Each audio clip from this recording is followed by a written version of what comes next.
បាទសួស្តីបងប្អូនទាំងអស់គ្នានៅក្នុងពេលនេះខ្ញុំមានវីដេអូថ្មីដើម្បីចែកម្លែកជូនដល់បងប្អូនឲ្យបានដឹងពីរបៀបបិទអនឡាញកុំឲ្យគេដឹងថាយើងកំពុងតែបើក Facebook លេងអញ្ចឹងវិធីបិទគឺមានចំនួន2កន្លែងទី1គឺ Messenger ទី2គឺនៅលើ Facebook អញ្ចឹងជាដំបូងសូមបងប្អូនចូលមកក្នុង Messenger មករួចហើយនេះបងប្អូនចុចមកលើកន្លែងឆាតរូប cover របស់យើងហ្នឹង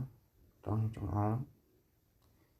ចុចទៅលើហ្នឹងទៅរួចហើយនេះបងប្អូនចុចត្រង់ចំណុចនេះ Active Start នេះបងប្អូនធ្វើការចុចទៅលើហ្នឹងទៅរួចហើយបងប្អូនធ្វើការចុចបិទវាទៅរួចហើយបងប្អូនយកពាក្យថា turn off មកចឹងគឺត្រង់ចំណុចហ្នឹងគឺយើងបិទត្រង់ហ្នឹងមួយហើយគឺ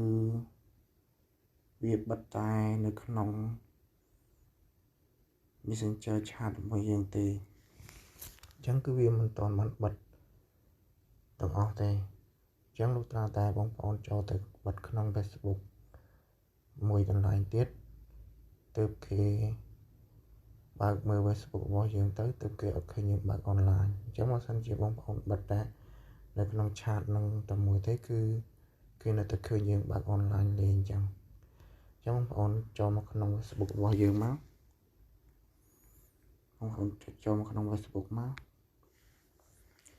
វាឲ្យបងប្អូនចុចត្រង់កន្លែងត្រេ3ហ្នឹងទៅ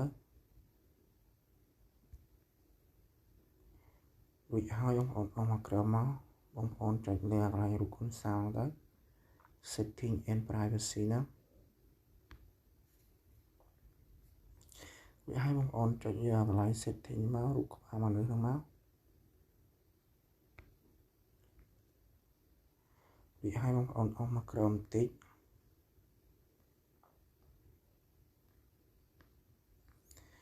នេះបងប្អូននឹងឃើញនេះរូបដាក់រូប4ជ្រុងនឹងដូចរូប comment ណាដាក់ថា Active Start ណាបងប្អូនចុចទៅលើហ្នឹងទៅដើម្បីធ្វើការបិទវាចឹងត្រង់ចំណុចនេះគឺបងប្អូនចុចបិទវាមក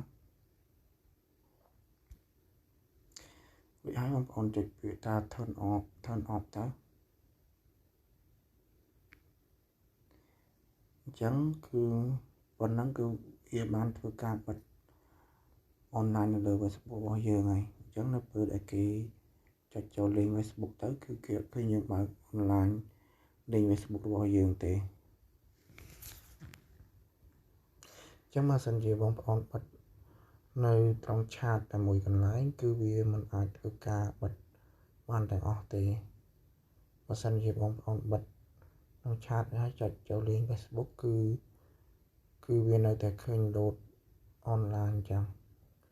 លុះត្រាតែបងប្អូនធ្វើការបិទទាំងពីរចំណុចហ្នឹងទើប load អត់ឃើញ load អនឡាញអញ្ចឹងនៅក្នុងវីដេអូហ្នឹងខ្ញុំមានតែប៉ុណ្្នឹងទេសូមអរគុណចំពោះបងប្អូនដែលបានចូលទស្សនាវីដេអូរបស់ខ្ញុំសូមជម្រាបលា